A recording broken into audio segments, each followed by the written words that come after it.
বৈষম্য বিরোধী ছাত্র আন্দোলনের সময় পুলিশের গুলিতে নিহত বেগম রোকেয়া বিশ্ববিদ্যালয়ের শিক্ষার্থী আবু সাঈদের অসুস্থ বাবা মকবুল হোসেনকে উন্নত চিকিৎসার জন্য ঢাকার সম্মানিত সামরিক হাসপাতালে সিএমএইচে আনা হয়েছে। বুধবার সেনাবাহিনীর হেলিকপ্টারে তাকে ঢাকায় আনা হয়। মকবুল হোসেনের হৃদরোগ, কিডনি সহ নানা জটিলতা দেখা দিয়েছে বলে পরিবারের পক্ষ থেকে জানানো হয়েছে।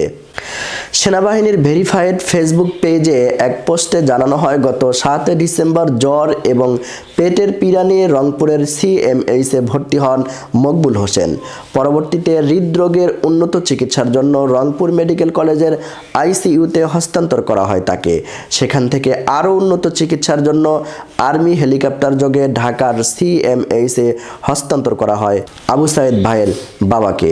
প্রিয় দর্শক, যার এই মহান আত্মত্যাগের কারণে আজের জুলাইয়ের এই গণবিপ্লব 24-এর নতুন স্বাধীনতার মুখ। প্রিয় দর্শক, সেই আবু সাঈদ ভাইয়ের বাবা আজকে অসুস্থ হয়ে, একমাত্র সন্তানের শোকাহত হয়ে, অসুস্থ হয়ে, মরণাপন্ন হয়ে হাসপাতালের বেডে কাতরাচ্ছে।